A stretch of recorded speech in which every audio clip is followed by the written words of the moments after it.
everybody. Hey. Welcome to Adobe Live on Behance. My name's Erica Larson. I am an Associate Creative Director here at Adobe, and I'm with Cristie Stevens. Hi. And we're talking all about graphic design, working on some brand identity. And we're the last stream for today, but here's the schedule in case you want to catch some of the other content happening tomorrow. We'll start it out with Christine Arth with Michael Jarrett, followed up by Fair Projects with Kathleen, and we'll be back again to finish our project up at 1 o'clock tomorrow. So in about half an hour we have the chat and win, and are we doing a Moo gift card again today?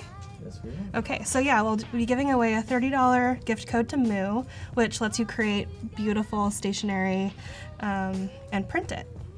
We'll talk a little bit more about that later, but for now, let us know where you're watching from in the chat. And we also have a challenge for you today where we want you to create an ID badge for a fictional Adobe Live conference. And if you want to know more about that, just click on over to the challenge tab and you'll have all the information and how to submit. We'll be reviewing those a little later. Fun times. So why don't you tell us a little bit about yourself, Cristie, and we'll show your portfolio a little bit. Yep. So hi everybody, for those of you who didn't join us yesterday, I am Cristie.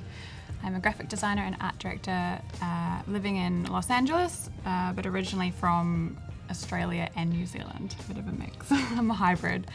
I primarily work on brand identity, packaging, and digital projects for like lifestyle brands, food and beverage venues, and consumer products.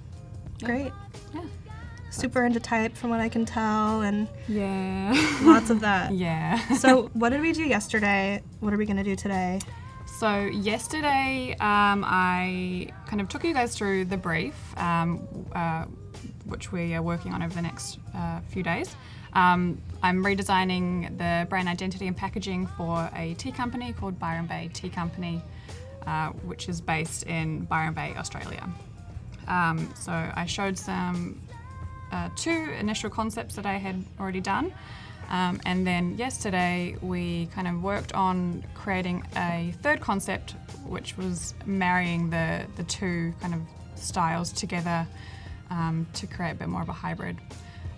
We took a serif typeface here and then whittled it down all the way down here to a sans serif with some customized letter forms. We chopped all the serifs off and kind of worked out the tracking to make it all look nice, and then just had to play around with how to present the company. Yeah, that's what we did yesterday. Great. Yeah. So today?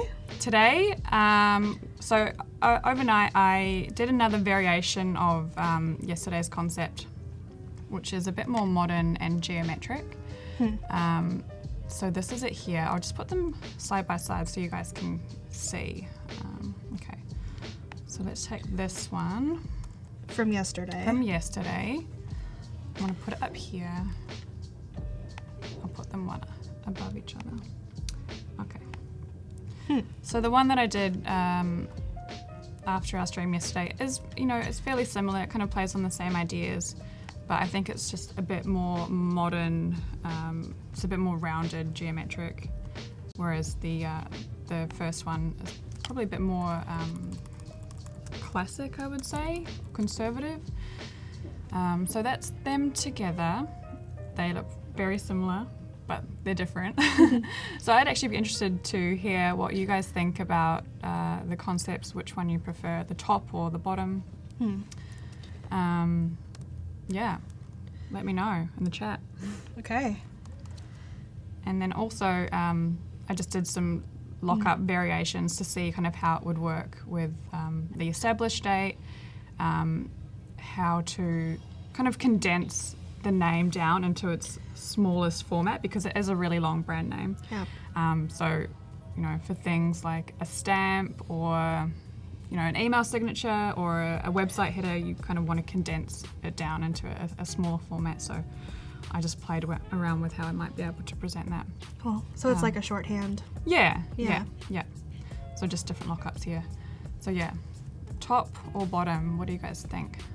Top. Bottom. Top. Well, there's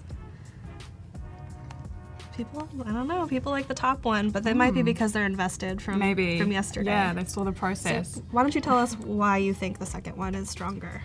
I just think it's a bit more friendly. The top one to me it is really nice, and it feels quite elegant, with the R, just like it's very natural. But I think this one just has a bit more of a contemporary edge to it, because of the geometric nature. I like this kind of repetition in the B here, which is then kind of repeated in the R and then here again, so it has that rhythm. And I think the contrast of the letter forms is probably just a bit more solid, whereas this one, it's quite high contrast, so there's the thick and there's the thin, whereas this one still has that, but it's maybe not as obvious. Yeah. So I think for me, the bottom one will be more legible on packaging. And that's the goal. It needs to be really legible because the packaging is the primary format. So I think it's actually just going to be easier to use. Great. And in the back of my mind, I also know that I want to propose this to be in foil. And it's quite hard to foil really fine details and fine lines. So I think that the bottom option will just work better. Great. When it's printed. So the material is having a big effect on your choices here. Yeah, definitely. Interesting. I think I like the bottom one. It does feel more contemporary to me as well. Yeah. Like the top one's a little bit more literary. I think so too. It's maybe a bit,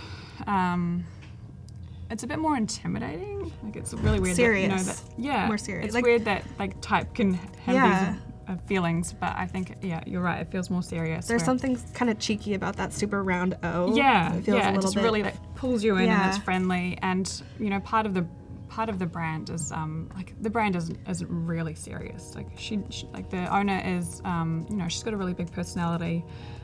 She is full of life herself, and she wants the product to make other people energized and have a really positive outlook on life. So it does kind of need to convey that positivity and friendliness and openness, even though it may not be obvious from just kind of looking at that.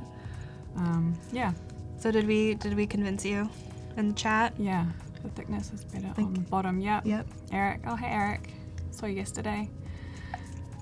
Okay, so today, I didn't get time to yesterday, but I'm going to work on the actual logo icon.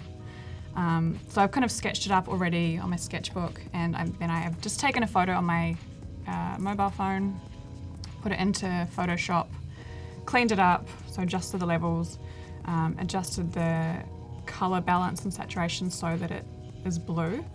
And I'm just going to go in and trace over this, try and get this done really quickly so that we can actually move into some color and typography and look at the initial packaging layouts. Great. Yeah. So this is one of hundreds and hundreds of This is one sketches. of hundreds and hundreds. I'm not going to bore you guys with all the other concepts. This was the one that was the strongest to me. I'm not even sure if I have my sketches here. They're somewhere. They're on my computer. Take your word for it. Yeah, they're around. I might actually be able to find them. Have a look. But if not, that's cool. You guys can just take my word. Actually, let me see. Nope. Images. Sketches. There we go. Okay. Wow. I mean, this is only a few. Like, I've got pages and pages of concepts. Right. These are just a few really, really rough sketches. I don't really like to spend too much time working on sketches, making them perfect. It's more just like a brain dump, get it out on the page as quickly as possible.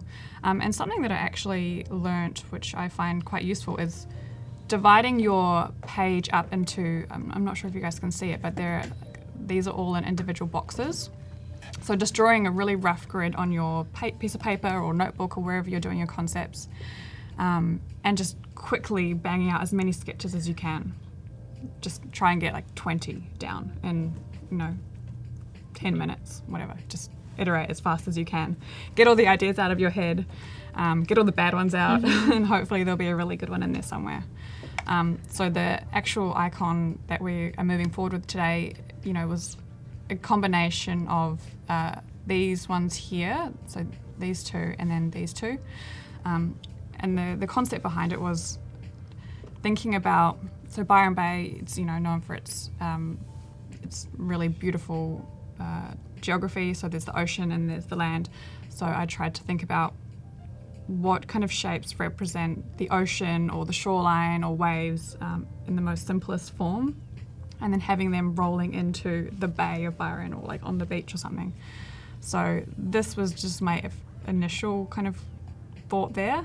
And then here is another one, it's kind of like the swell lines here, and then the straight lines kind of represent the land. And then I got to this version here. I also want to play around with the B. So Byron, and then maybe like two B's, so Byron Bay, so having a double B in there somewhere.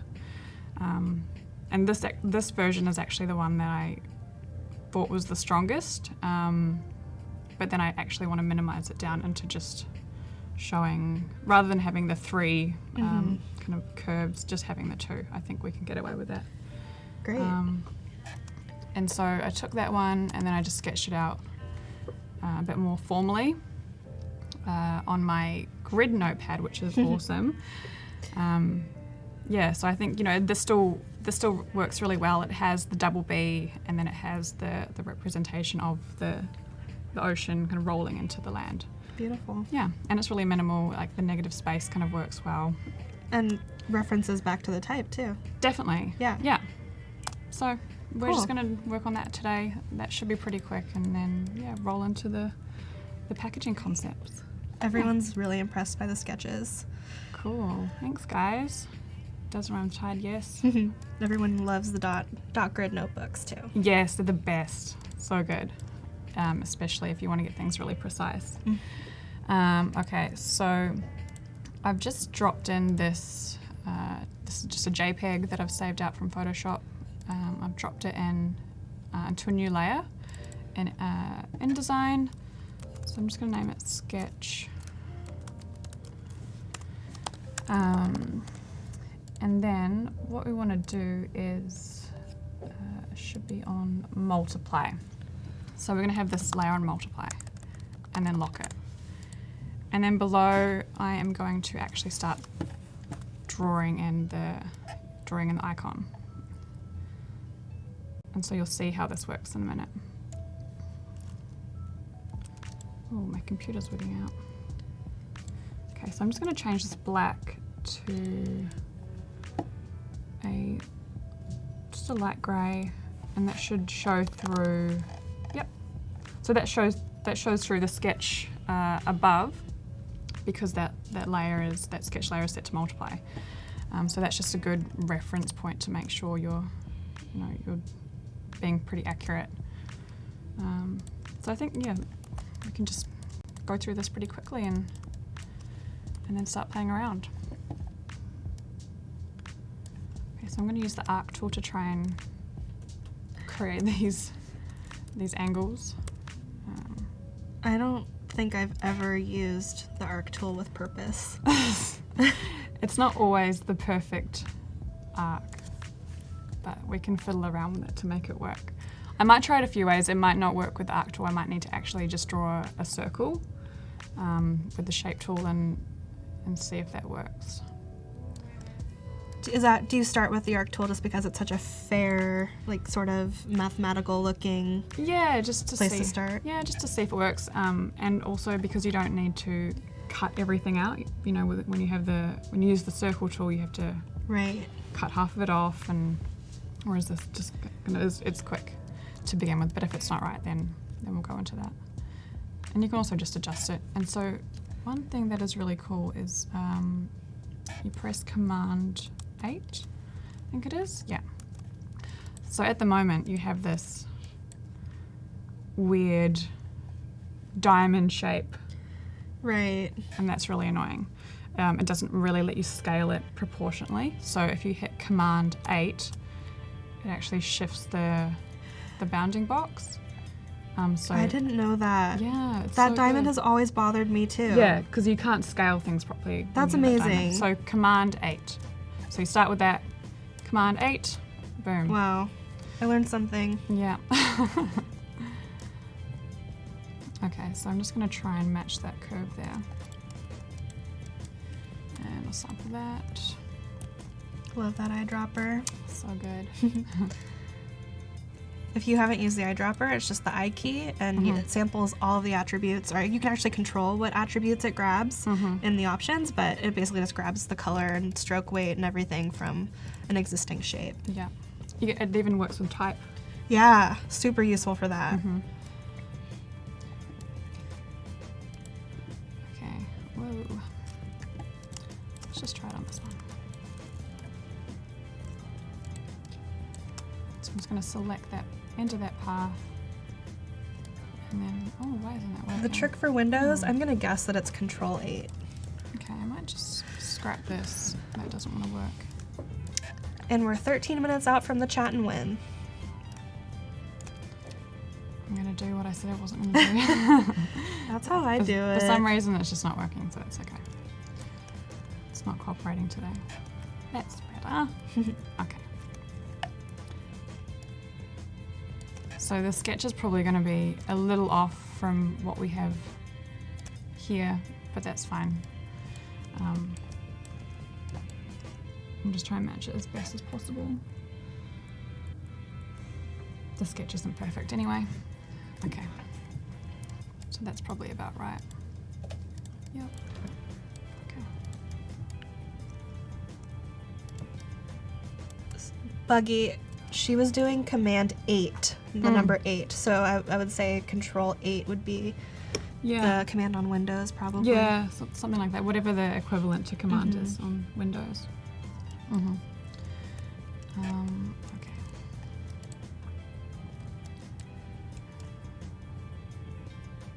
And so that's probably not going to line up quite right.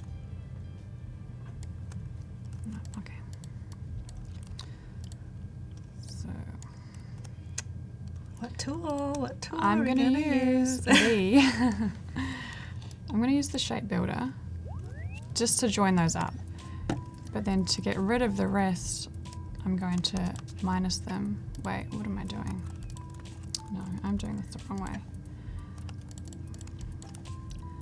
Let me start again. Here, I'm going to cut this. So I'm just hitting C on my keyboard to cut that path, and then there we go. Delete the rest of that. That's better. And then I'm going to duplicate that one and transform it, reflect, horizontal. Yeah.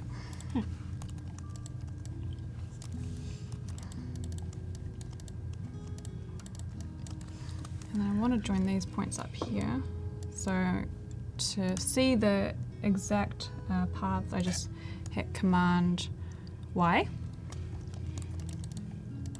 And that's a really good way to make sure you're being accurate and lining things up, because sometimes the join paths tool doesn't work. Yeah. And then you would end up with an additional path segment. Yeah. Okay. So that's fine. And then to join those paths, I just push Command J as a shortcut. Okay. Nice. I'm just going to make sure this comes down to the bottom here, to the top. Let's draw some rulers out.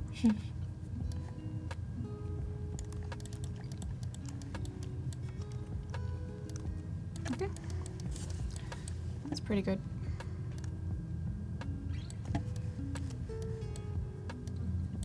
Yep. Okay, we have one set of curves. And so that's not going to be right to just copy that first curve. We want to just make this point here slightly thicker. So, oh, there we go. Put extra point in there. So I just select those, drag them out. See how that looks? No, I'm just going to draw that one again. A slightly different radius. Okay. So someone's asking about Macs. If they don't use a Mac, but they see a lot of people using them and are wondering if they should switch. Mac is definitely the industry standard, but you can still do everything on a PC. Exactly. Yeah. I mean, the Creative Cloud's going to work the same way. Yeah. At least. I had a PC laptop for many years when I was a student at university because I couldn't afford to buy a Mac. Right. But you can buy refurbished Macs, which is a really cool way to go. So they might be an old lease or something, and so they're essentially new. Like the hardware and everything is new. Yeah.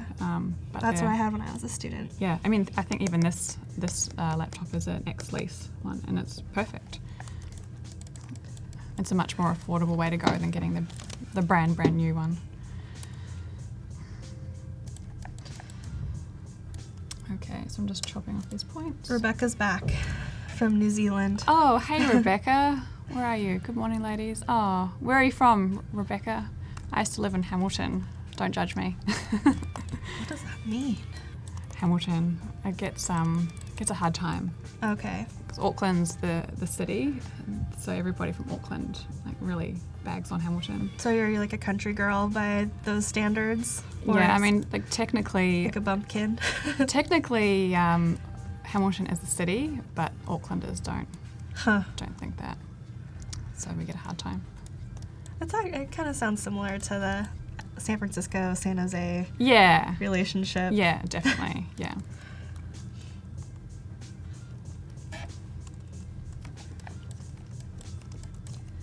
Did Rebecca say where she was from? Not yet. Not yet. Okay.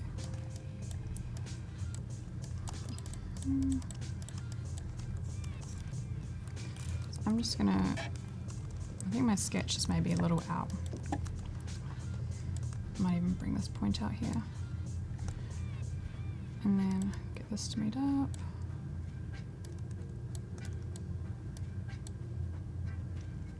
Christchurch. Christchurch from the South Island. It's very far away from where I lived. Okay. I think that looks good. That'll do. And then we'll just duplicate that again. That's one thing that I wish that we had a button for. It's just click it once and have it flip. Yeah. Because we do have a tool, but even still, it's not really that much easier than going through the menu. Yeah, I think in Photoshop it's really easy to transform things.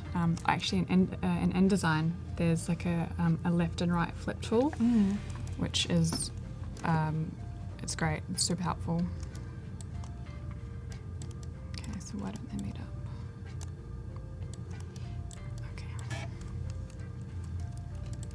Okay, I think that's pretty close.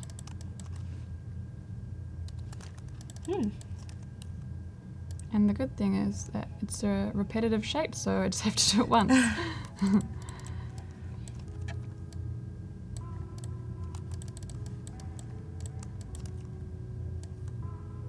Okay. Have you ever tried the join tool? Probably. It's kind of cool. So don't change what you've done, but if you sort of overdraw those paths so they cross over a little bit more, and then swipe over that intersection with the join tool, it'll basically trim and join. Right. Oh, that's good to know. Like we were saying yesterday, there's so many ways to do similar things, which is the cool thing about the software, right? Everybody has a different take on it. Okay. Abu's back also, and I guess it's 2:25 a.m. where he is. Wow. That's dedication. And we are 4 minutes away from our chat and win too, so definitely feel free to ask questions in the chat. Yeah. Give us your tips. Where are you guys tuning in from today? Let us know. Dedication for insomnia. Yes.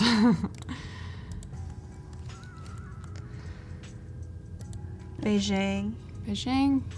Wow. Is that 4:26 a.m., Leon? Are you starting your day or ending your day? Chicago. Hey, Chicago. Portugal. Kansas. So cool. Oh. Look at you guys. Brazil. Cleveland. So cool. Oh, Buggy. Maybe we should get you on. Oh, awesome. Yes, Australia is amazing. Very cool. We have people from all over. Okay. So, I think this is okay. Oh. All right. Lovely.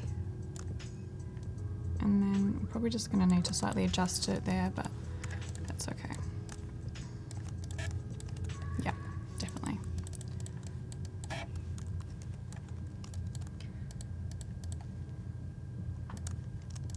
We'll pull these 2 points down.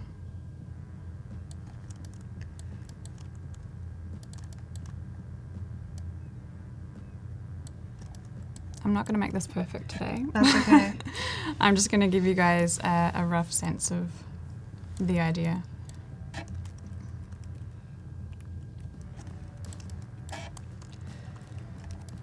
We get it. You get it? Yeah. Get the idea. That's good enough at the moment. Okay. Would that mark ever be locked up with the name, or is it entirely separate? So it could be, but I kind of think that, I mean, yes, it will. But I kind of feel like locking up an icon with the word mark is quite a corporate thing to do. Yeah, that's true. And so I like to use them separately. Cool. Or, you know, use the icon in place of the word mark, you know, in smaller applications or like favicons. Yeah. I've never thought about that. Yeah. But it's 100% true. I mean, you know, I have done lockups here because Right. clients like to see that stuff, and you know, sometimes they will want to lock things up like this. Yeah, but I like to break the rules a little. Yeah.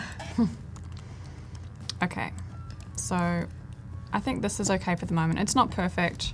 The widths are a little different here. Actually, just because I'm I'm a perfectionist, I'm just gonna adjust this and see how it looks. I feel like that's a pretty typical trait for a designer. Yes. Okay. Okay, you have 30 seconds until the chat and win. Woohoo. And we're going to be giving away a $30 gift code to Moo, so you can get your business cards printed, some flyers, postcards, all kinds of stuff. So good. Okay. So I know that this in here looks really weird, but that's okay. You guys get the gist. Looks great. It's good enough. I'm just going to group that.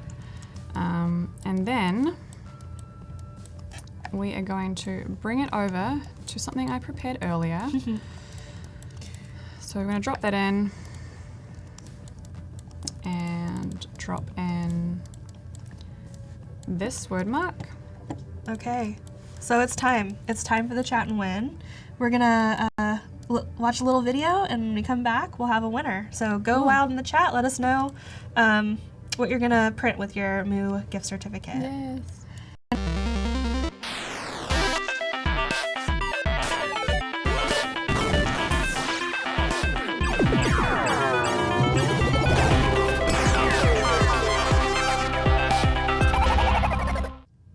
All right, we're back. Hey. Everyone needs business cards. I don't think I have an Adobe business card, but I don't have a personal one. No, I tried to design myself some a while ago, and then I was too overwhelmed. Isn't it so hard to design for yourself? So hard. Like, what's my personal brand? Oh my gosh. I'm non-committal. Yeah. Birthday cards for my little niece. That's so sweet. A postcard of me, yes. You're not the first one to say that. Yeah. Stickers. Business cards, yeah. So many things. Moo is really cool as well because they offer gold foil printing. Yeah, So and you can- letterpress. Yeah. So and also like specialties like spot UV and everything. So you can really, bling up your printed items. Yeah. Okay, so Afroja Parvin, you are the winner. But for those of us who didn't win, we also have a gift code that Moo was really generous to give us at moo.com/Adobe Live. So go check that out and print yourself some cool stuff. Cool. Okay, so we have 23 flavors in this range of tea. Oh. We're not going to design them all. I've just kind of picked a few colors just to, get a vibe how they might work with the typography and everything and make sure that the color palette kind of works as a whole. Did you have to settle on 23 colors? Yeah. Wow. Yes, and create all the specs for them and everything. So. Wow. Did you do custom type for each name? No. Okay. No. That would have been a bit much. So I'm kind of thinking, this is a tea brand. These could be the little paper bits that go on the end of your tea bag. That would be kind of cute. So we could just put the icon on there with the name of the tea.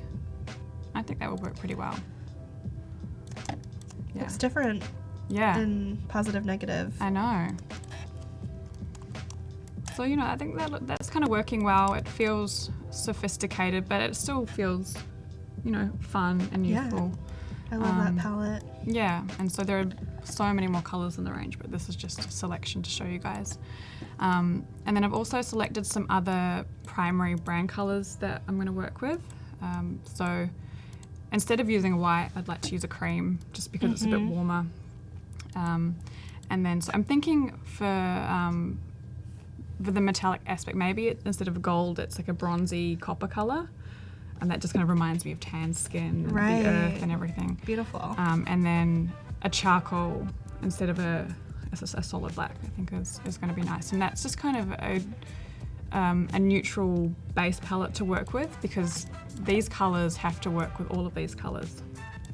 So one of the other challenges is that the base packaging has to be generic so that the different stickers can go on top. So that's a big thing to consider. So if you haven't already checked out the challenge tab, we have a cool thing happening. We'd like you to design and share an ID card for a fictional Adobe Live creativity conference. And we'll be looking at those in 55 minutes and picking our favorite from the day to win a CC subscription. Cool. Oh, so you have... Here's something I prepared earlier. Wow, okay. Tell us. So we've got cylinders to consider, boxes, tea bags, and like a resealable bag. So there's a lot of applications to put this, put the branding across in the packaging. But I just want to start doing some mock-ups of the cylinder. Okay. I want to propose that we use a paper cylinder, so it's like a nice speckled, textured, off-white paper stock, cardboard stock.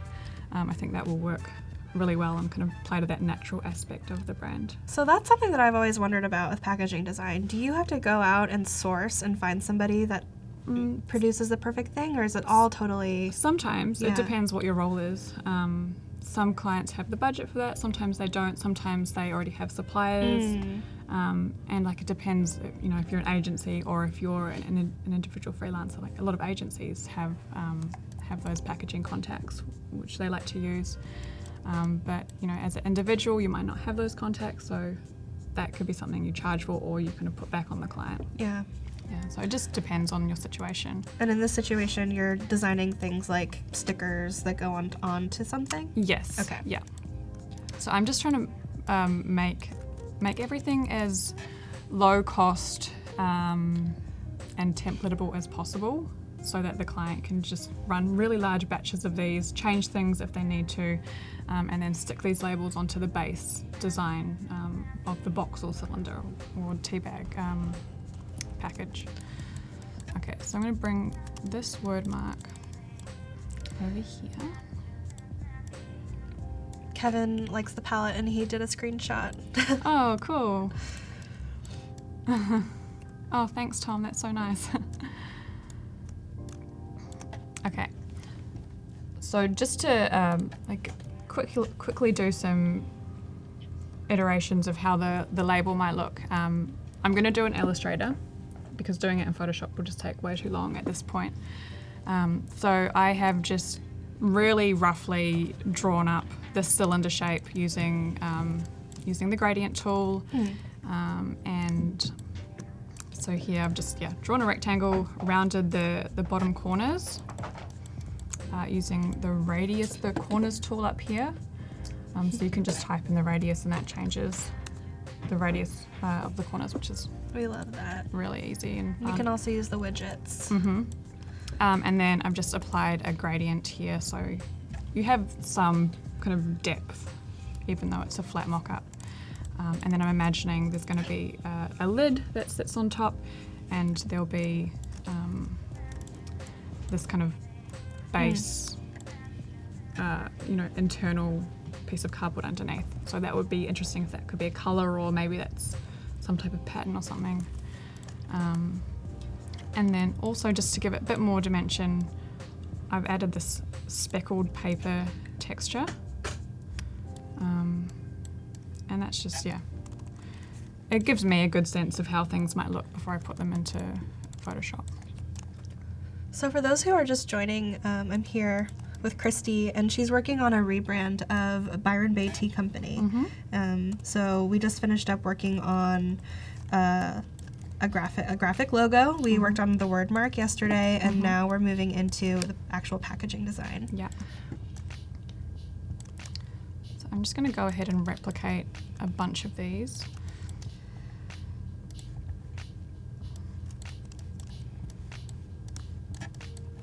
And I think just to start with, we'll just work on the cylinder, and then find out something that works, and then we can start rolling it across to the packaging elements. So to emulate a foil color, I just like to use this kind of goldy color in the swatches palette. It's just a standard color in the swatches, or if you want to go more bronze, you can hit these colors. I think for this, I'll just start with this gold. So another challenge is going to be, having such a large color palette and making sure that the type is readable on each color. So I want for the labels, I want it to be minimal ink, so just essentially, hopefully 2 colors, so like a blacky charcoal ink on then just a base background color. And I think we could explore having the logo actually printed on the packaging. And I think that would be a good reference for the client to place the sticker as well. Yeah. Wow. You think of everything. I wouldn't have thought about the actual process of building the packaging. Yeah, there's a lot to think about. Because that can be a huge expense, right? Yeah.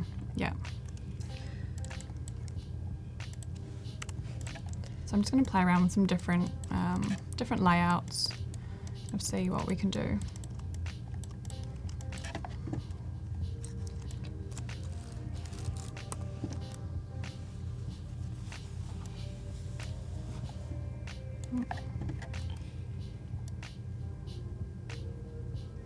So something that might also be nice is to have like an organic curve at the bottom of the label. So to do this really quickly, I just use the pencil tool, which is N, and you can just draw something really rough, but it smooths it out for you, which is quite cool. Are the only person besides myself that I know that uses the pencil tool. So good. It's so good. So good. So okay, for the first time you use the pencil tool, you're gonna drag on your screen and be like, what the heck is this? This looks horrible. The trick is you have to double click on that pencil tool in your toolbar and adjust the sensitivity, because that's how you get that really smooth look. Yeah. And once you do that, it becomes actually a really useful tool. It's so easy to use, yeah. You don't need to use the pen tool for everything. No. I tend to avoid it when I can. Yeah. Eric uses it. Bridget wants to know what font you're using for the body copy. This is, where are we? Sarah Bree Sands.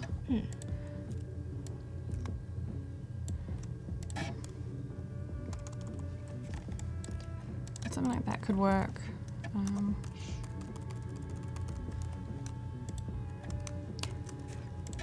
I might even try centering this type. Another thing that's going to be challenging is making sure that the type hierarchy is right. So, I think probably the most important thing to see is the flavor or the type of tea, and then maybe what's in it, so some suggestion of what's in it. We need to identify that it's either loose leaf or a tea bag, and then I think it's probably important as well to have a claim, like a product claim, so like certified organic or in this case hand blended by naturopath, because that's a unique selling point. So just making the type hierarchy is something to think about.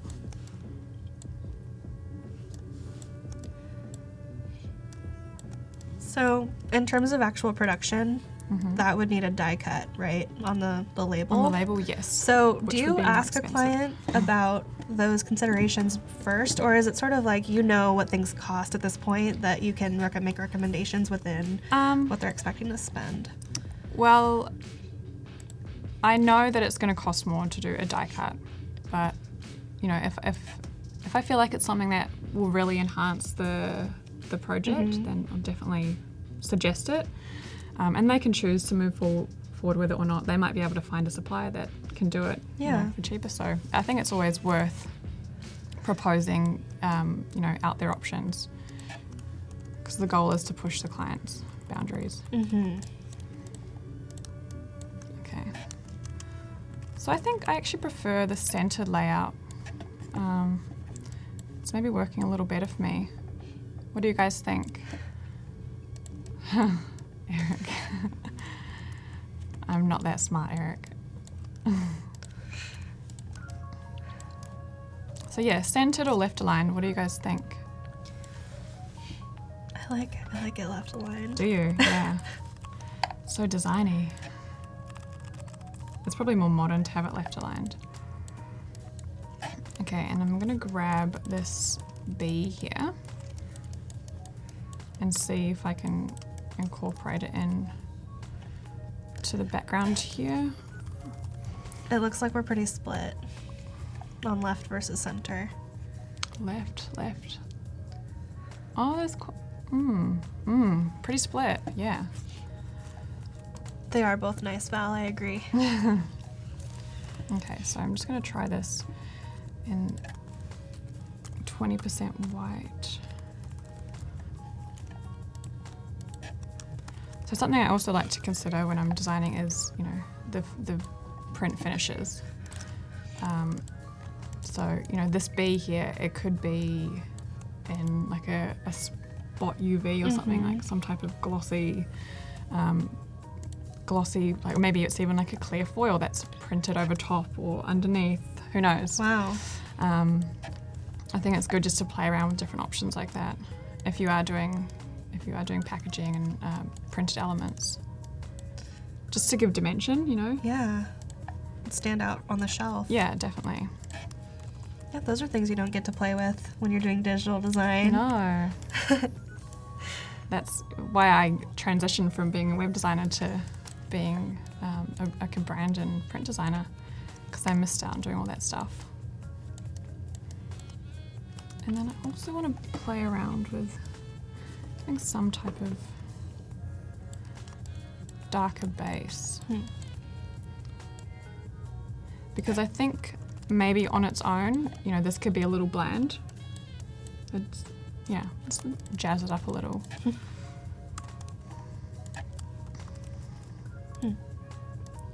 It's already so much different. Yeah, it is. I like the idea of having the logo printed directly onto the packaging as a base. I think that is working quite well. and having that in and then a foil there.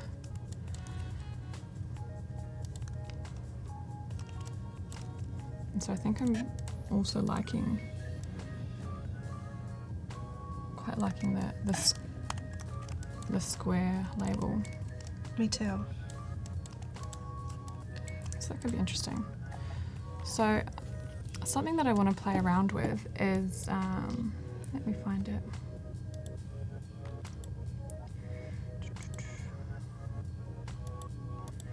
Okay, so I've got a whole bunch of these patterns and textures, which I think are really interesting and could be quite cool to integrate into the packaging, just to add an unusual aspect or element. This watercolor one, which is interesting. But then I also have some photography of the ocean. Here we go.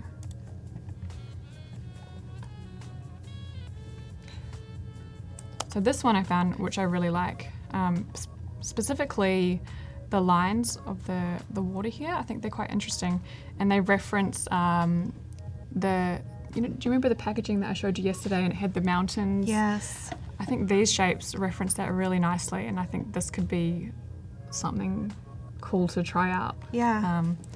And that strong horizontal is so applicable. And it just yeah. And even if we just crop, to this top part of the sand here, it could be something cool. People are loving the images. Yeah. So I think overhead shot would probably work better, because we also need to think about it wrapping around the packaging and meeting up at some point. So I think these kind of images are working well, but this one is definitely my favourite of the lot. That's also quite nice, but I'm not sure how that would work. So yeah, I'm just going to try this one. So something that I have prepared earlier. Joe was curious if you made those, or where you sourced the imagery from. So no, I didn't make those textures. They are from the internet. So I think I brought a bunch of them from different stock sites like Envato. You can get them from like Adobe stock. Any of those places I stock, there's a bunch. And then these images, the photos here, they're from Unsplash and Adobe stock. Yeah. There are so many good places to pull content from these days. Okay, so I'm going to use this this thing called Halftone Z Machine, which is from True Grit Texture Supply. It's a really easy tool to make like halftone textures, which is something that I really kind of enjoy. I like taking like a grungy element and kind of up-leveling and elevating it into a more premium space. Beautiful. Something that you wouldn't usually see in a premium product. So I'm just going to go in. Okay. All right. Okay. Double click to place the image. Okay. So it's layering effects on to whatever you plug into it, basically. This tool? Yeah. It's the fastest way to make an image into a halftone image. Good to essentially. know. Are there any screen printers out there? Because this might be useful for you. Yeah.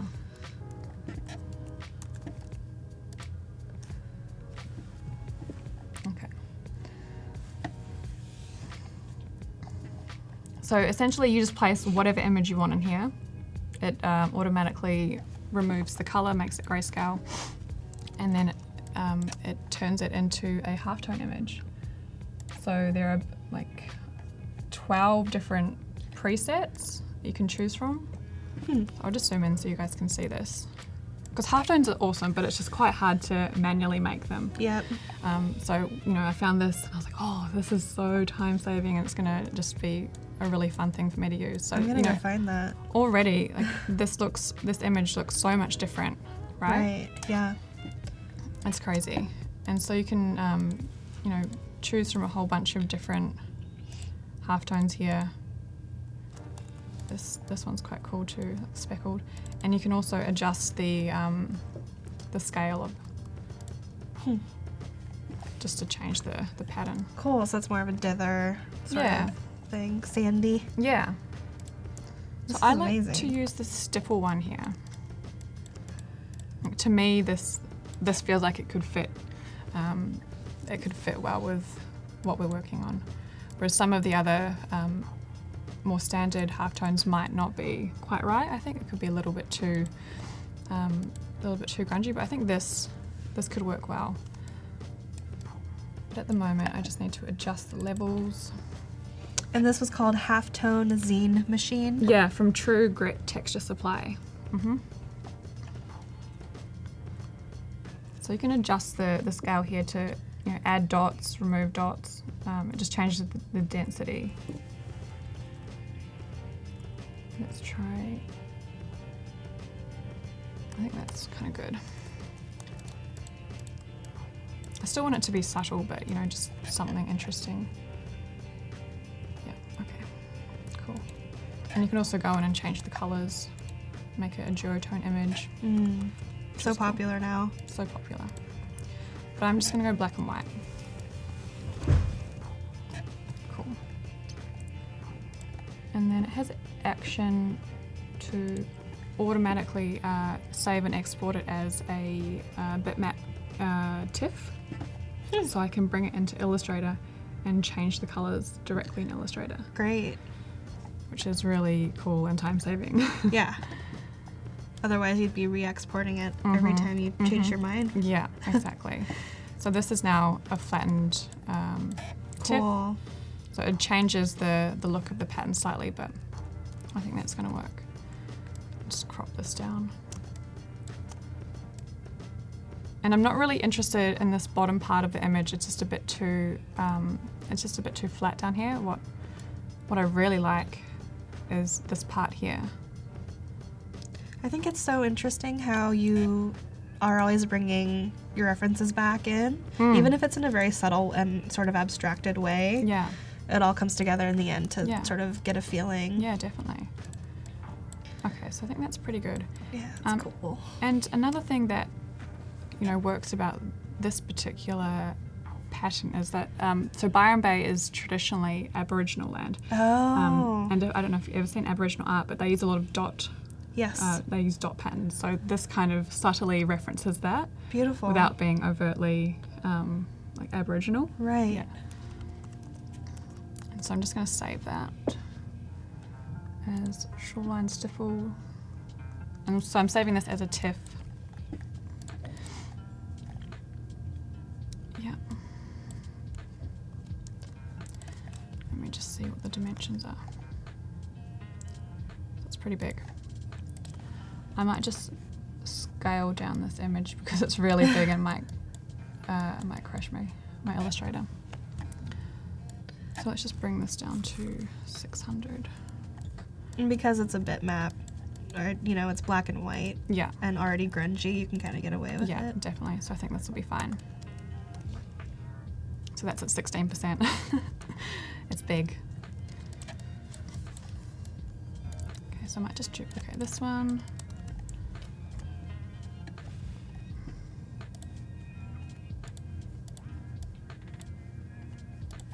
First, I'm going to save this. So Rodney's asking if we've gotten his submission, and yes, we have. I don't want to look at all of the submissions yet, but definitely see it there. So if you haven't already, check out the challenge tab and design an ID card for a fictional Adobe Live conference, and we'll take a look at those in about half an hour. So I brought this TIFF now into Illustrator, and so cool. Wow. You could just change the colors of it. It's transparent as well, so That looks nice. I like that orange. really, really cool. It's such a cool trick. When I first found this out, it blew my mind. I didn't know you could do that. So you can do this with any image as well. So if you find some type of, say, like a vintage photo or something, you can process it as a bitmap TIFF, and then bring it into Illustrator, and then just change the colors of it. I'm going to use that tip. So fast and just, yeah, it's great. So I think this could work really well. Yeah, so let's see. Are you picturing that being something that changes with the kind of tea, or is it going to be a constant? Well, it depends if it goes on the label or if it goes on the packaging. If it goes on the packaging itself, it has to be a constant. So let's even just try this in a white. That's kind of cool. Yeah. So what I might actually do is just do a box. We'll try that out. Move this out of the way. I know one of the applications is going to be a box. I can bring this speckled texture across. And let's make it a square.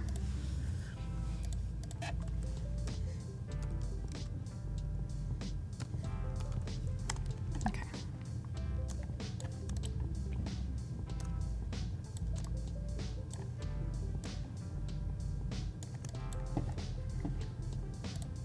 Okay.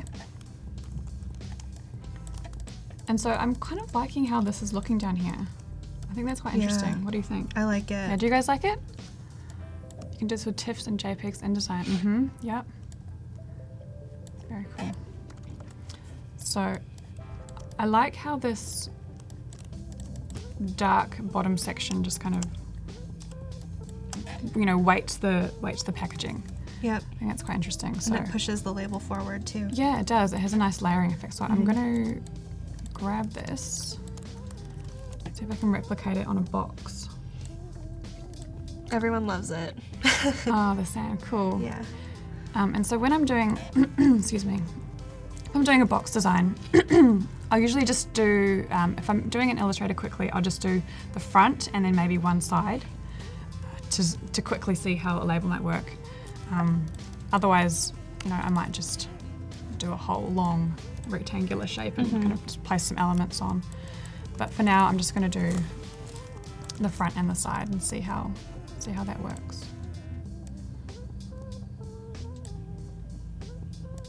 Because we might want the label to wrap around the box. We might want it just to be on the front. I'll just leave some space in the middle here so I can see. Okay. So I'm going to bring this across. So I think that looks pretty cool. Is that about actual size? What the box would be? No, this is not. I'm going to delete that. Delete this. I think this could work. There's something really nice and you know, in these lines here. Okay.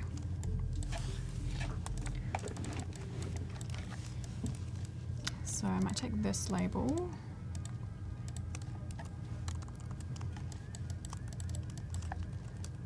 Bring it across.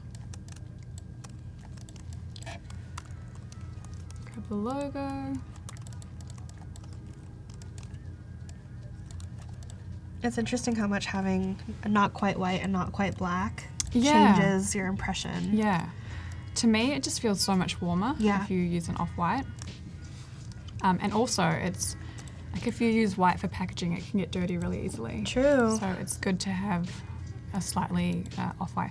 And so that's another good thing about having the black at the bottom, is that it won't show any dirt or scuff marks. Yeah, and this is something you're going to pull out of your cabinet over and over too, so Yeah, it definitely. won't look beat up. Yeah. So that's kind of working. I like it.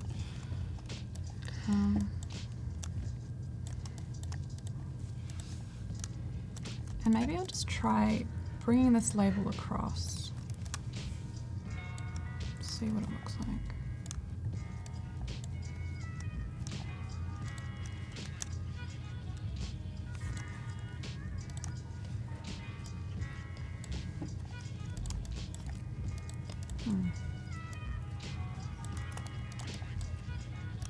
Okay, Okay, we're about 28 minutes out from our challenge, so if you haven't already, please check out the challenge tab and submit your design for an ID card for an Adobe Live conference. Cool. Oh, making big moves here. Oh, wow. Yeah, I'm not sure how that will work. It's okay, you just got to get all the bad ideas out. And so maybe we could do something with the bee. Like on the side here.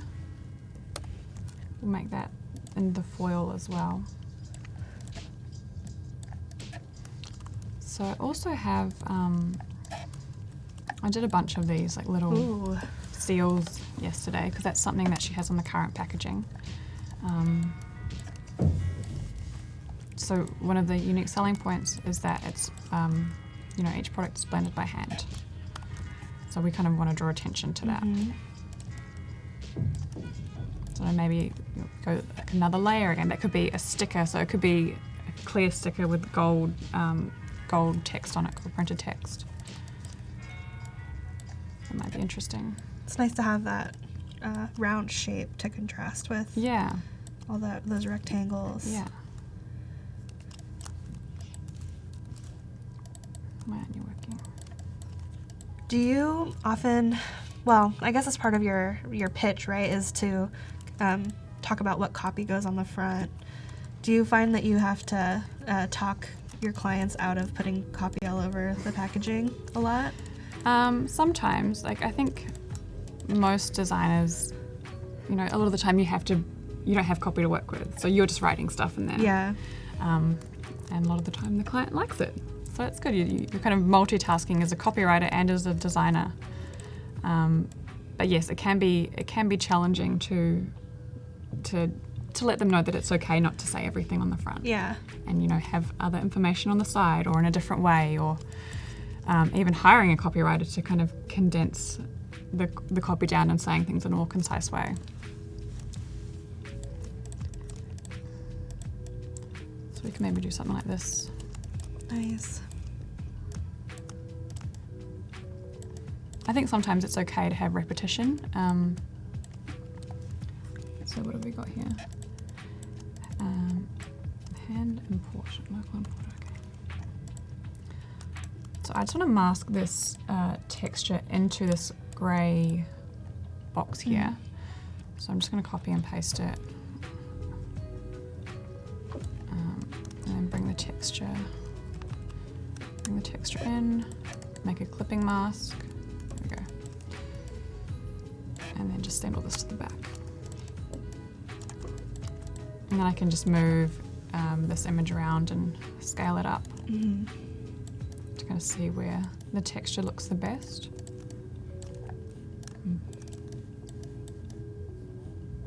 That's not really working for me, that one. It's maybe a bit strange. So we talked a little bit about, you know, not pleasing the client, but thinking about the client when you're thinking about what's going on in the packaging. But someone had a question, you know, why make the cooking direction font so small in the packaging? How do you also think about the consumer, or what are some of the challenges that you encounter when you're thinking about like, how the consumer might read the package? Again, it comes back to the hierarchy of the type, you know, with food packaging particularly, there's so much content to put on there, especially, you know, if you have organic badges and everything that you put on, like eco-cert badges, like all of these things that need to fit onto a small space. And that you might not have control of the design over. Yeah, exactly, which you don't. Right. So it is hard, but it's like a puzzle, just kind of different, like changing up the layout, seeing kind of what works where.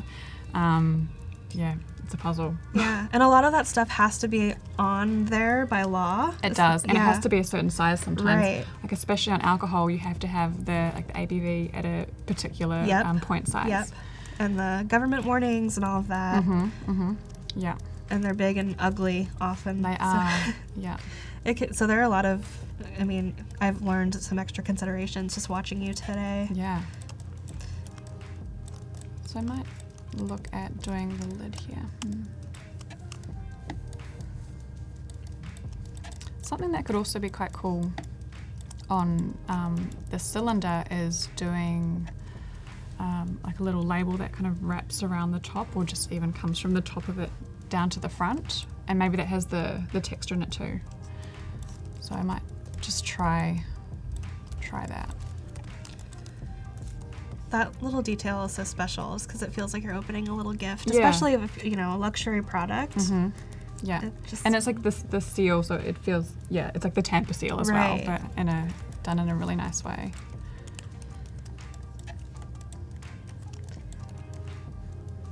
Okay, so I'm just going to mask again the shape into here. Move that.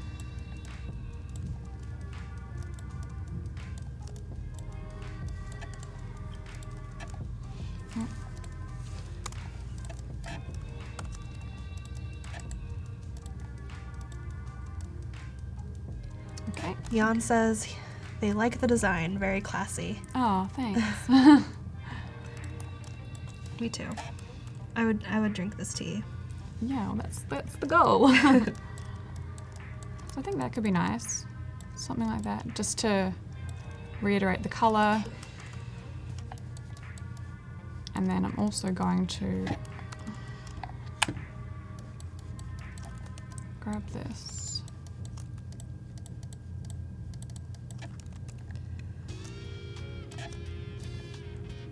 And that could be in the foil, maybe. And then maybe we write Byron Bay up here. Byron.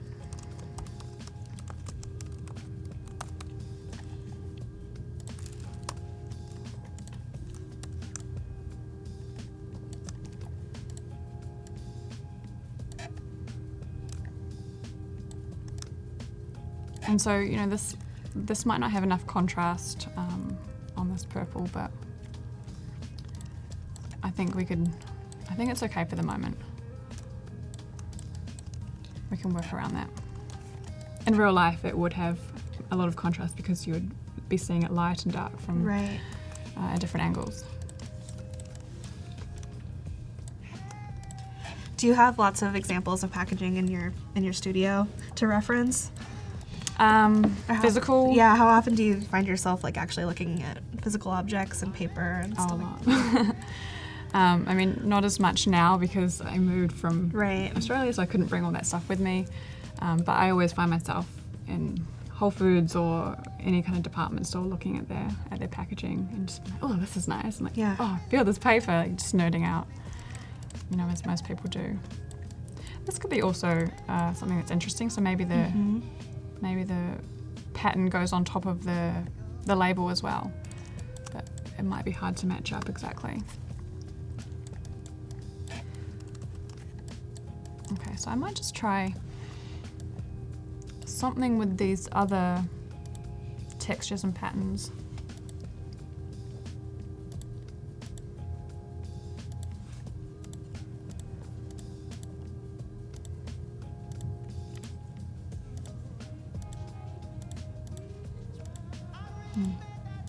I think this one's kind of interesting. It has a real Japanese feel to me, but it definitely feels like the ocean, or it has movement and a liquidness to it.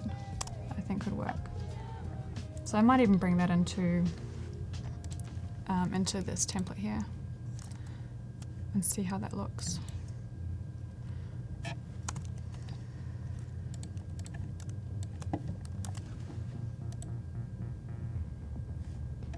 That's kind of cool.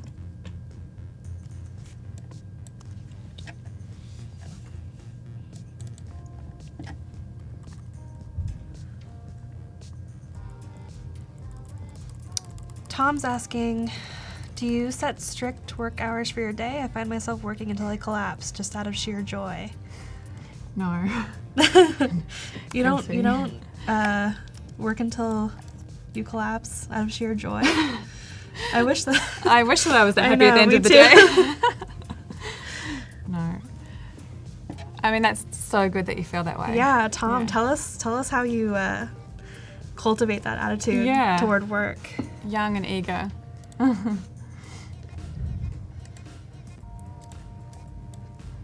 I'm going to bring this into Photoshop.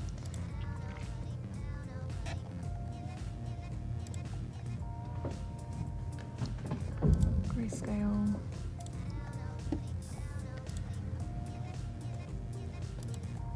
So this is doing it the old school way. Half toning, it might not work.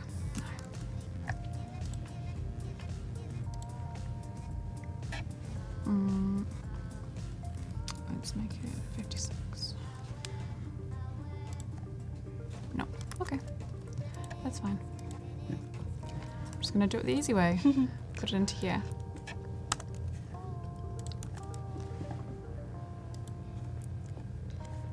Ashi says, well, if it pays well. And Tom says, and caffeine. It's very important. Very. So that's kind of interesting. So in one of my references, I had a watercolor reference, Right. but I feel like it's really been played out. So, you know, maybe like what I've done here, taking a watercolor and changing it up, using it in a new way could be something that's interesting to do. It doesn't feel like a watercolor anymore. Just disguising the fact that it's a watercolor. Yeah. So I'm just going to go through these and see, you know, if anything looks good. It's kind of cool.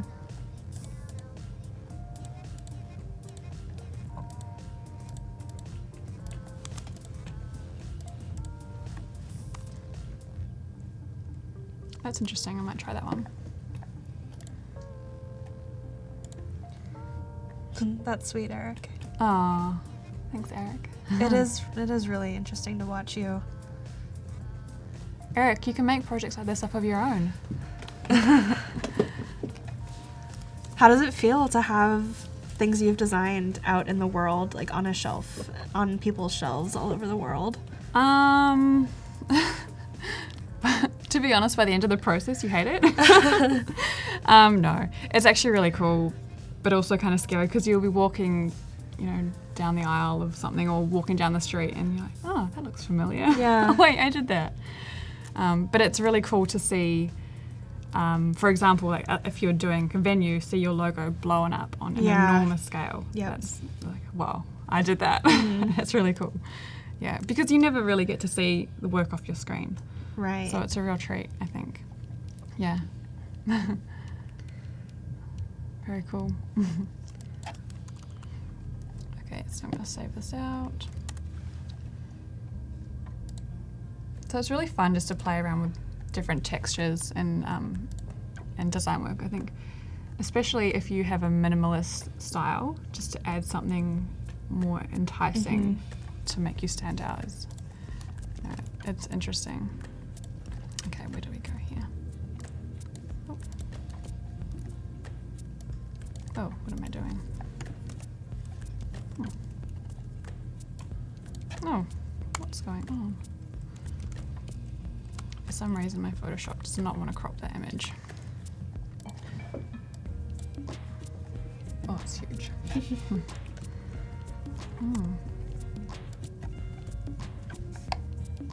Okay, let's just cancel this because I think it might even crash my computer. Tom says, I only see what I could have done to make it better. I only see the flaws in my work once it's in the world. Yeah, that is true. Yeah, Yep. you get something back from the printers and you see something that's not quite right. That's all you can see. Right. But nobody else sees it. No, that is true. And the fact that you can see it means that you've grown a little bit since It does. Yeah, since you worked on it. that is true.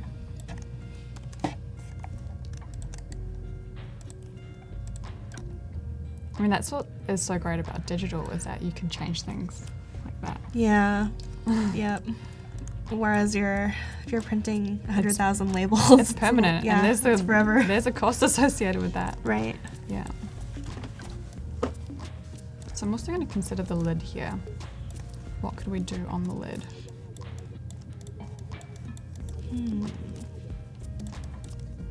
Abbreviation, maybe? Yeah, I think we could even just do something really simple and yeah, we could try the abbreviation or even just have the B icon. Yeah.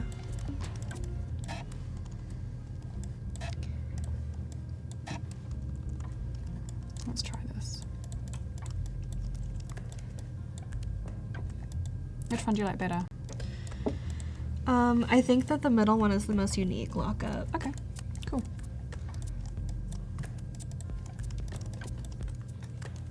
And I think it would be really cool to have the lid match the colour of the tea, but we can't do that because it needs to be generic, unfortunately.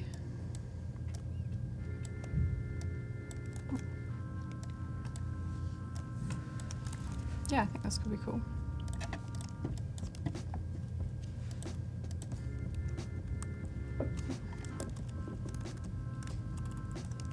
And I might just try another version of the bee there. It's all about iteration.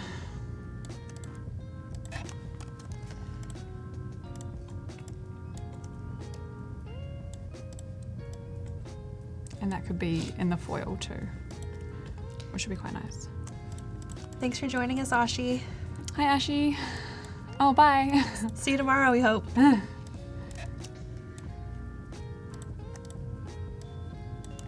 That looks nice. Yeah. Just the bee. And maybe even, so let's just bring this up here. Remove that. We could even take that off and try put this down here.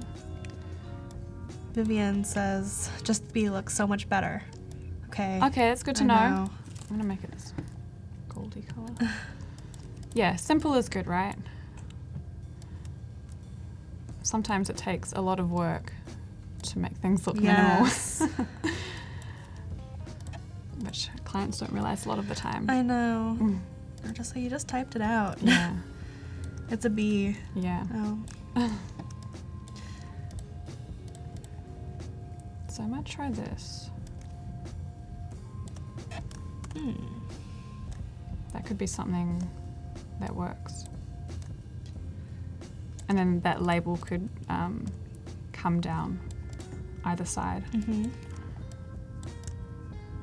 to seal the packaging, which would be good in a retail sense. It would tamper seal the packaging. So it has a functional purpose and an aesthetic purpose.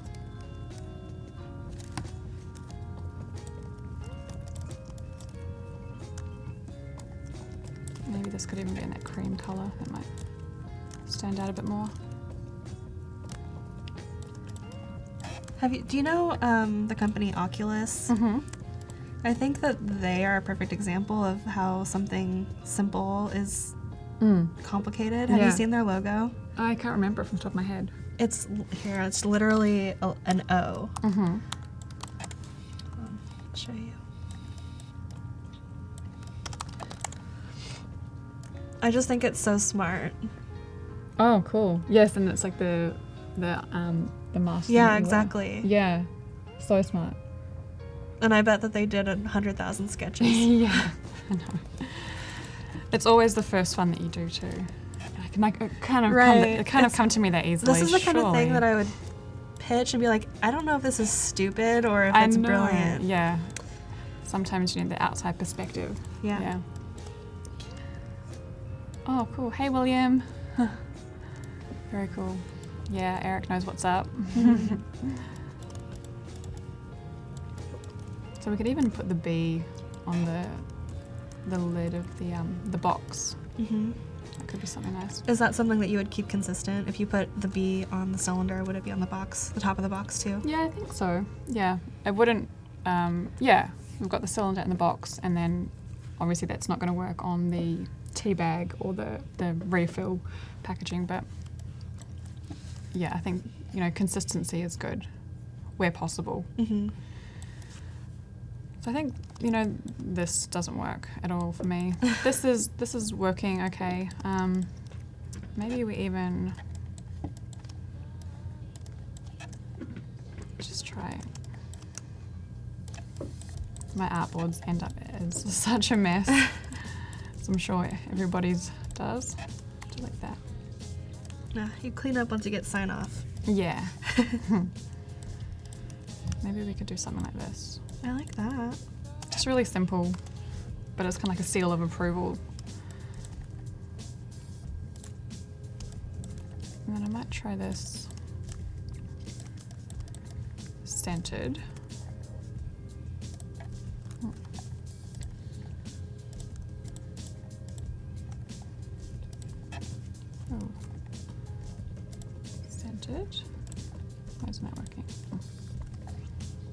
William says Cristie's portfolio was amazing. Every project Oh. is something I wish I have done that. Oh, thank you, William. That's so nice.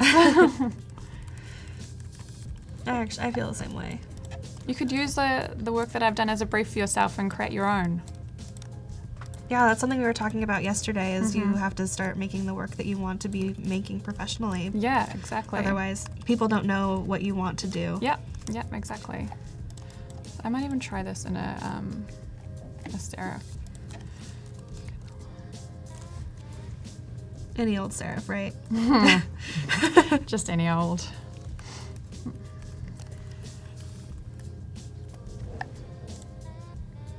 That might be a little too light to read. That one could be interesting.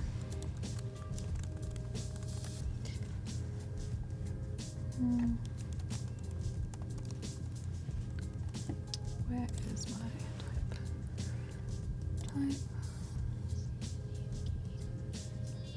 type case?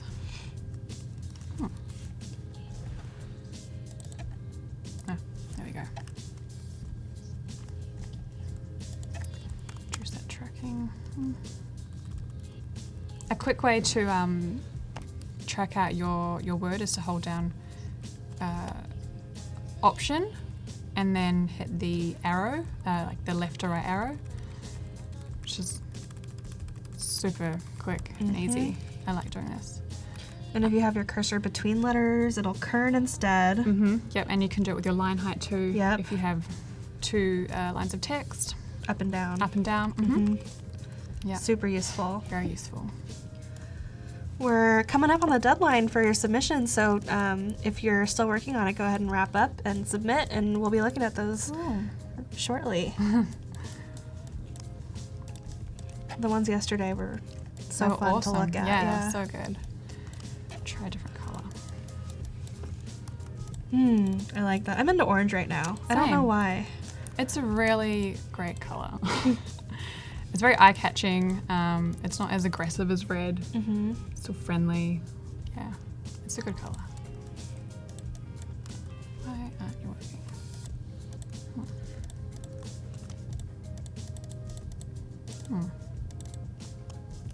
It's weird. Sometimes it does this. I don't know if you get this problem. I can't select text. Not that problem. That's weird. I don't know why. It's with particular fonts. Interesting. Oh, there we go. Now it's working. All better.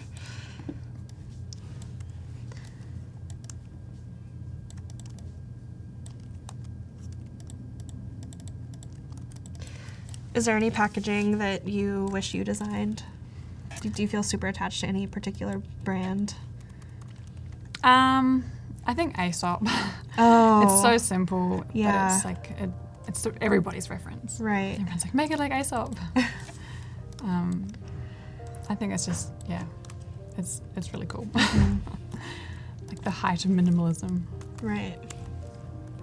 Yeah, I definitely think that they had a lot to do with making the serif more popular again. Definitely. Yeah. And I have so many clients come to me, and because I ask my clients for references, and they're like, Aesop, like just make it look like Aesop, or you know, they present me with that logo and say I like this because it's like very humanist, and it has like that kind of almost serif look, but it's a sans serif, so it looks modern, but Right. it still has that kind of classic, timeless appeal. Okay, so another thing that I need to add is the weight.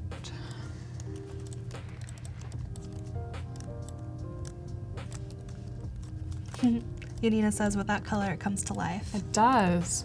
It really, I hate to say it, pops. All-purpose adjective. Yeah, it really comes to life against that charcoal and the off-white. So let's even just try this with the other colours that we've got here and see if it works.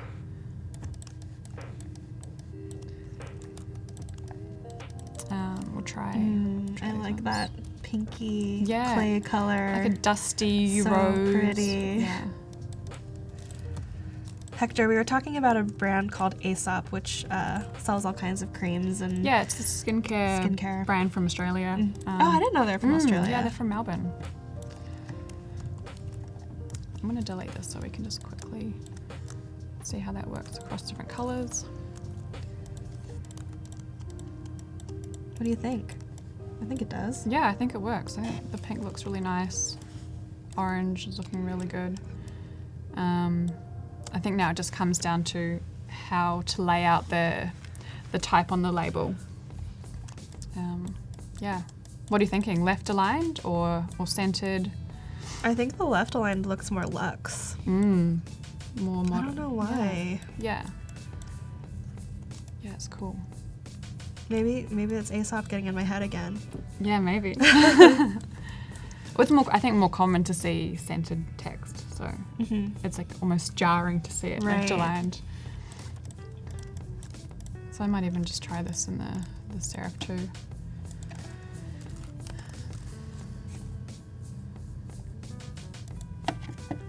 Just to get some contrast.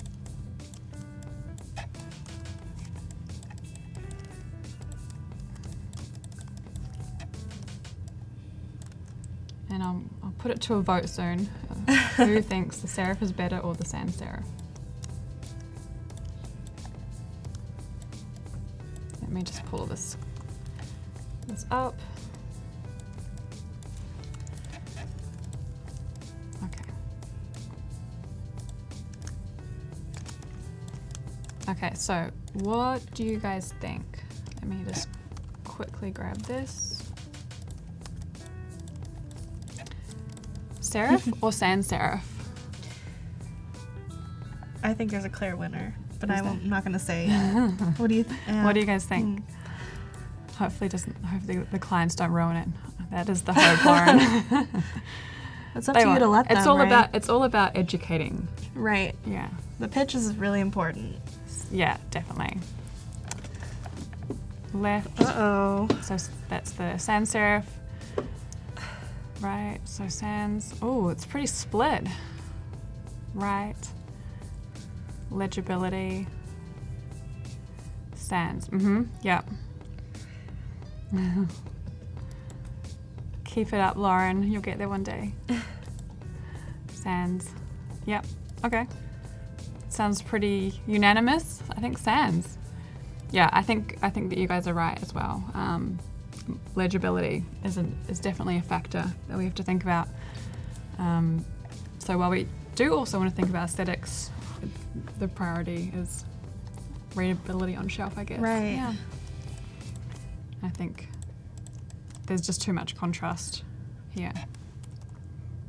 So from far away, you can definitely see the left side more. Okay, that's it. Totally. That's what I was rooting for. You got it. Yeah, those choices make such a huge difference. I know, Tom. What is a designer to do?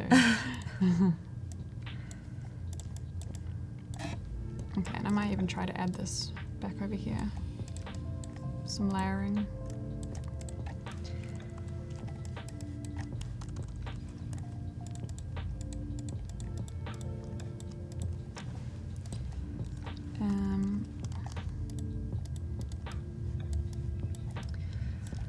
It's that time. The time. Yep. Challenge submission. Awesome. Yeah. So, let's see. I'm really excited. Okay, we're looking at works in progress. ID designs. Cool. Oops. Nice. William's looking nice and slick. I like how you've used the Adobe A in the background. It's quite cool. It's kind of space age. Yeah. The red neon sort of glowing. Yeah. Feels very slick, and I like the black and white profile photo too. It gives a real contrast. And then ties in well with, your name in white and then ID. Yeah. Nice. Isn't that cute? Strawberry shortcake. Oh, very cute. Ryan, thanks for that. Oh, it's me. Very cool. I wish I could see it a little bigger. Yeah. but I like the gradient thing going on. I like the treatment of the images as well, the photos. That's quite nice. Yeah. And how you've kind of switched up the color palette between them. I am curious. This has the date has the strongest hierarchy on the badge. And I'm a little curious about that decision, but I also kind of like it stylistically. Yeah. So, something to think about. Yeah. Keeping it simple. Yeah. Just the basics. Yeah. The red is really bold, fits in well with the Adobe branding, so that's cool. Yeah. Yeah. I like that it includes your title underneath your name. That's really nice to see at a conference. You can sort of bond over that. Yeah. Yeah. Nice.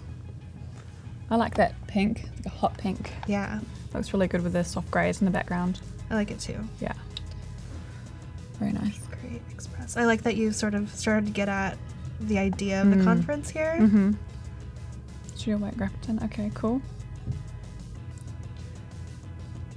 Nice. I like your palette. Really cool. Very fun and youthful. Yeah. And the Real Talk is a nice, bold type choice. I like that you've thought about the whole image. Yeah. And I also really love how you've run the type details around the photo. That's something that I personally love to do. Me too. Like the business cards. Yeah. So fun. This little detail of tension with the L lining up right on the division, I actually really like. Yeah. It looks like you've made those decisions with intent, and I appreciate that. Yeah. And it's nice to see that photo is black and white to contrast the color. I don't think it needs to say join us on September 15th because you're already there if you have a badge. Yeah, but, that's true. Other than that, I like the pink and yellow combo. Yeah. It's really youthful and fun. Cool. Good job. Bauhaus in this story. Cool. I remember seeing this typeface in the Eric Spiekerman stream. Yeah. Which was so awesome. Yeah. Nice. Looks you're using those Bauhaus fonts. And so you've got the time details, I think, up in the top right corner, which to me are maybe a little small. If you think about the size of an ID card, they would probably be in like 1 point. Right. Maybe. So they might be a little hard to read. So that could potentially be something you put on the back or as like an appendium to the maybe it's a fold out. Yeah, you could create like a little card system that's slots inside with the plastic wrapper. Whatever you need to because I find myself checking constantly like where do I have to be at any given time. So cool. That's a good idea. Nice. So I think the idea for this one is that you actually handwrite your own name. Yeah, looks like it. Yeah. I like that idea. It gives you a chance to express yourself a little bit. Personality. Super beneficial if you're a hand letterer. Yeah, and if you're not, too bad. Yeah. Very cool. I like I like how it says, "Hey, nice to meet you. My name is." That's a nice little intro. Friendly. An icebreaker. This one went for realism with all of the sponsor logos. Yes, it's very techy. It fits into that space quite well. I mean, it's often like a consideration. You have to work with that stuff. That is true. It's a nice challenge that you gave yourself. Yeah, yep. Yeah, real life. Right. This September typeface seems totally out of left field to me. Yeah, I agree. And the other ones feel a little more related. Yeah. That's one comment. I like this is the only one we've seen so far that includes illustration. Yep. Yeah, so props to you if you actually did the illustration in this time as well. I also like this color combo. Yeah, the purple works really well against the orange. It's fun. And the pink. We've seen a bit of that color palette coming through in the submissions yesterday. Yeah, I wonder what it is. Yeah, I think purple is just like a tech color, and it's also the Pantone of the year. Right. Socrates. Minimal. And again with the diagonals. Yeah. You guys, for those who weren't here yesterday, we saw a lot of that yesterday. Nice. It's simple to the point. Yeah. Yeah. Sometimes that's all you need. Yep. Oh, that's me. This is a horizontal. Okay, cool. Oh, and you get a 1-year Creative Cloud subscription. So flip your badge to get your code. It sounds like they were considering the actual reality of this having 2 sides. So that's commendable. Eric says purple is just taking over the world with pink. Yeah. You know, personally, I was not a huge fan of the Pantone color this year. I don't know. It's a very aggressive to me. It is quite aggressive, yeah. But it's okay. It's almost time for a new one, right? Yeah. I feel like purple is a real mum color. You get to 50 and then you just start wearing purple. Yeah. My mum does it. My boyfriend's mum does it. All my aunties do it. And I also feel like the people who are into purple are super into purple. Super into purple. Everything is purple. Yeah. Yeah. It's a love or hate. Any purple people out there? It's a polarizing color. Yeah. Nice. There you are again. I am there again. Where are they getting these photos of you? The deep pitching is amazing. Look at my hair. Wow. Funny. So, lots of type here. I might give the feedback of, maybe making the hierarchy a little bit stronger. Yeah. Although it looks like you had fun and kind of playing with this composition. So I like that about it. Yeah. Yeah, and you've used different typefaces here as well. The Adobe Creative Conference looks like it's all in the same typeface, and then the other details are kind of all tied together. So you could even maybe try using a serif or something that's a bit more condensed just to create some contrast in the type. Thanks, Rodney. Cool. Thanks, Rodney. Stefan. Ooh, this one's arty. Max. Creative to the max. Okay, cool. What does that say? Adobe Live. And also Adobe Evil. Yeah. Is it intentional? Yeah. Is there a subtext there? Yeah. Is that on purpose? Eric says, my wife has been loving purple ever since 2011, if not earlier. Oh, Nice. Early adopter. Trendsetter. Yeah. Cool. I like this, the monospace type choice. Yeah. Very techie, data-y. Yeah. This sort of feels like ray gun, sort of grunge. Yeah, it feels grungy. Yeah. Quite maybe aggressive. Yeah. Possibly a little too punk for Adobe. Maybe? I don't know. If you say so. I mean, I think we're pretty punk, but... Yeah. Okay, so this is a set, we saw that... yes, we saw this. The first of these yesterday. Yeah, cool. So today we can see it's an A. Oh, yeah. That's interesting. I like it. So this is from Stefan as well. Nice. I think I prefer this one. You get a little bit more information. Yeah. Just about what you're trying to get at. Yeah. But I think we're missing your personal details, right, which you need for an identification card, so your image and your name and probably your role. Yes. But it's nice and simple.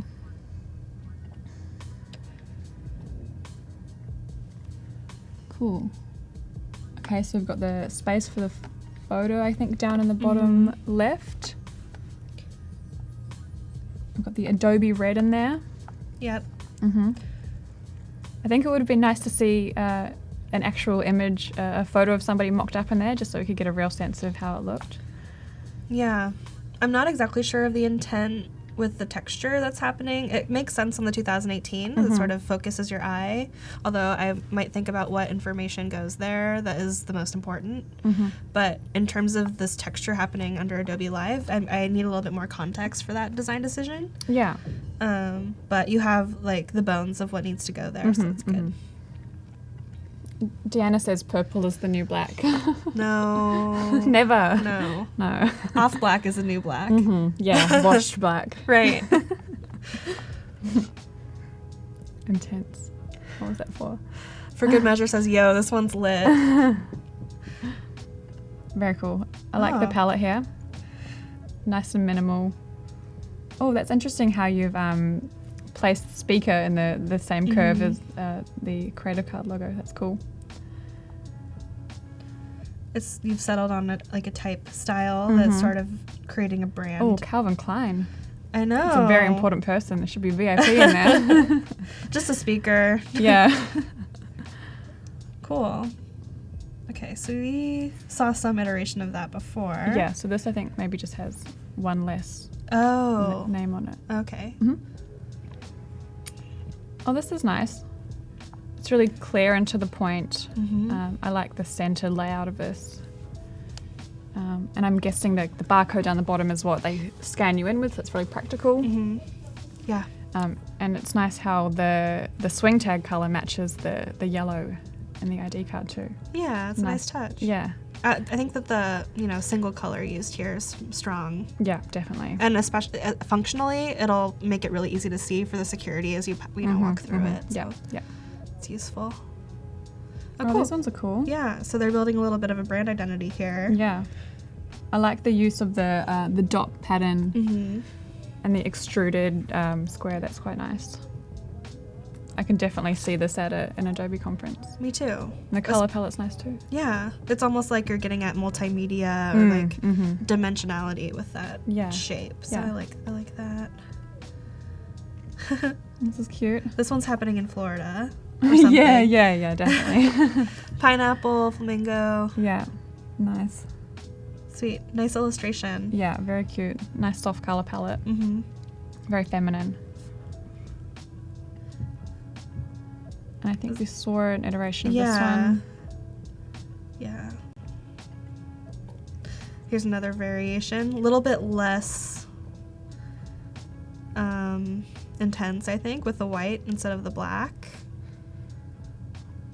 Yeah. Yeah, I think having the white border is a bit, it kind of just creates some more breathing space and opens it up to be more fresh. Yeah, I think with the black, I sort of started to get like a hacker vibe too with this typeface. Yeah. And I don't get that as much here. But that might have been what you were going for. Yeah. Another in the series. Actually, this composition's kind of cool. Yeah, I like this one. The deconstructed. Okay, I think I'm starting to understand and get where you're going with it. Cool. Okay, that looks... Cool. Oh, these are from 2 hours ago. So that might be what we got today. I'm just going to refresh really quickly. See. Thank you so much, everybody, for sending those in. Yeah, awesome work, guys. Go ahead and the last ones they reviewed last stream. Okay. All right. Oh, nice in situ mock-up. Wait. Okay, so the guy's on the badge. So meta. I know, it's breaking my brain. But he's not wearing a badge in the picture, so we're good. It's not like a vortex that we're getting sucked into. Yeah. Offset. I like that. I like, it's actually quite cool. It's a nice kind of clear layout, full access. Yeah. It's got a nice, I like how the images at the top. Me too. This division's nice. Yeah. Okay, so that's where we started, right? Yeah. Thanks everybody for the submissions. We're going to, after the stream's over, we're gonna decide which was our favorite from the last day or so, and we'll shout out the winner tomorrow morning. Cool. Thanks, guys. Awesome work. And back to it. Okay.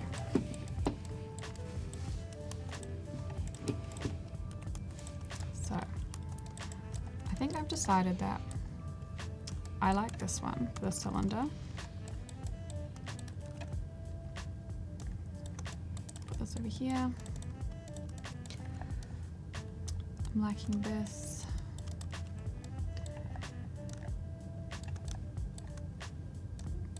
For the box. And so what do you guys think about these lids here? We've got 3 different concepts for the cylinder lid.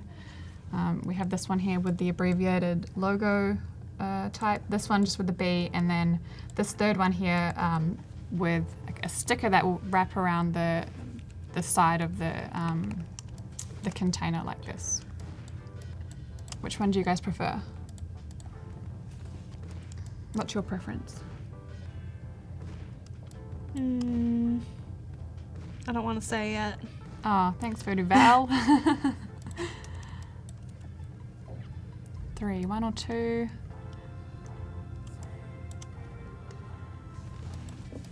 Anybody else? 3 sticker. People are undecided, I feel like, today. I think number 1 is a no-go. Nobody wants 1. I know, it was a bad idea. Bad idea, shouldn't have done it. I'm fired. I think 2 is maybe 1, 2. What, 3 for 2? Okay. That is a good point. Thanks, Socrates. Okay. Everyone's so encouraging. Let's go 2. 2 sounds like the winner. So this is going to go up here. Oh. Maybe tomorrow, Anal. It was still totally worth doing. Yeah. Post it on Behance. Yeah, you should. Okay. Cool. So I'm pretty happy with like just keeping the type details really minimal. I think it's just functional. I don't want to go crazy with like different typefaces. I think just keeping it all the same is quite modern, but I might actually just make this loose leaf tee bigger because that's an important detail.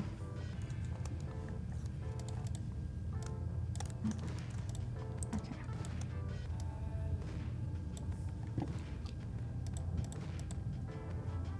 Maybe bolder.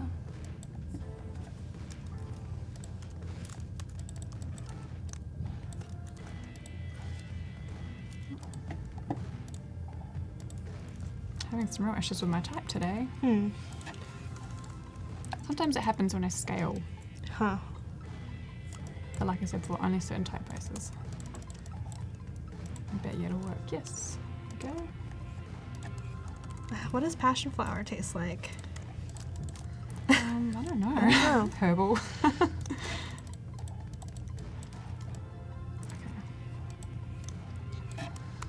Tom says the B on gray doesn't work. It's hard to read.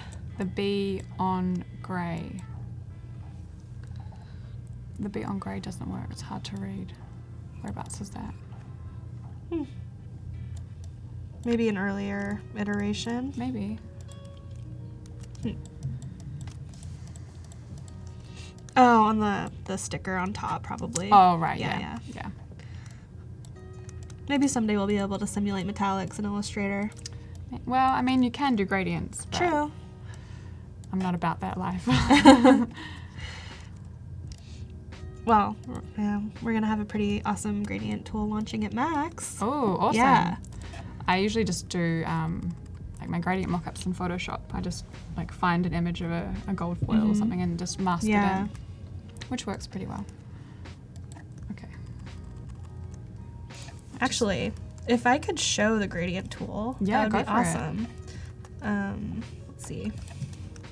Okay, so this is an unreleased build of Illustrator, but you'll have access to this tool at Max. Basically, you can create a gradient, and now there's this button here called Freeform Gradient, and if you click on it, it gives you these nodes that you can then recolor. So it's more like things are blended. It's like similar to gradient mesh, but way easier to use. Awesome. So you can do more than just a linear or a radial gradient, and then reposition these and increase their sphere of influence and stuff like that. Wow. So it's so cool. Yeah, it's really cool, and everyone will be able to use it at Max or Very after cool. Max. Yeah. That will be. I can imagine that once it gets released, that's going to be all over the project submissions. Yeah. But now you all can get ahead of the curve. Very cool. Okay. So I'm pretty happy, generally with how this is looking. I might quickly do it as a tea bag size. Obviously not to scale, but this is all just for quick concept purposes.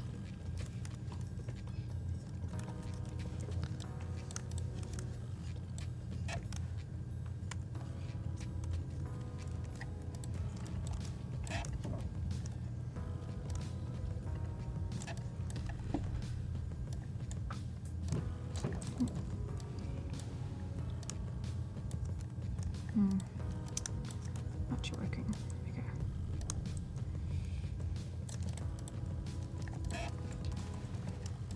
So I've got to make sure that, you know, whatever I'm designing is going to work across all of the applications, which will be tough, but I'll try.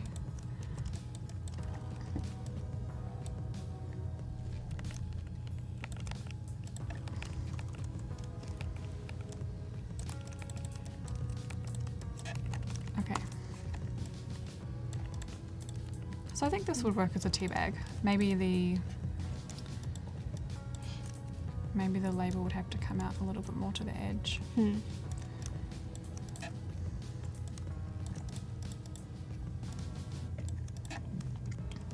And then I can imagine that that pattern would wrap around the back of the tea bag as well.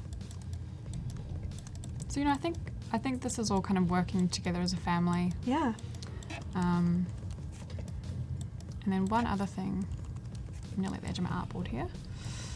Let's move these over here. When you say tea bag, are you talking about like the large container of tea, or are you talking about like the an thin? individual tea Oh, bag, okay, yeah, cool. a sachet, yeah. Let's make this orange, because that looks the best against. Yeah. Okay, cool. And then I might just quickly mock up how the refill bag would look. So this is just going to be like a generic kind of plastic resealable bag that you buy to replace the contents in your cylinder, in your tin. Nice. Sort of cut down on some waste there. Yeah. Tom, so he's asking if it'll be in Photoshop as well. For now, it's just Illustrator. Yeah, so I'm going to take it into Photoshop. We probably won't have time today, but I can actually quickly jump in there now. I think he meant the gradient. Oh, right. Yeah, okay. yeah. Oh, right, yeah. I have to But go definitely jump into Photoshop if that's the next step. Yeah, well, let's just see how we go.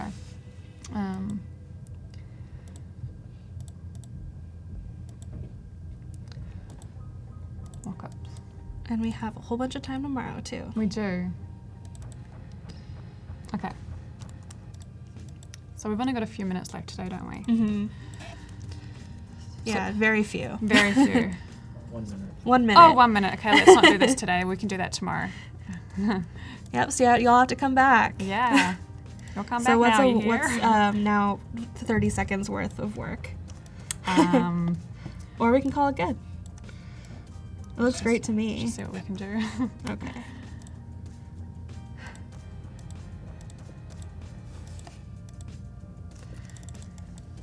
I can't believe that you designed all of this in 2 hours. I don't know either. I think it's time to say goodbye. Okay. Yeah.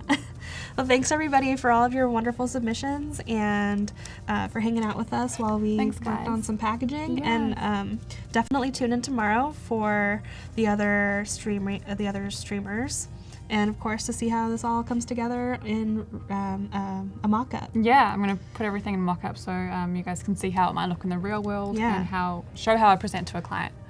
Yeah. that'd be Bye. fun. Bye.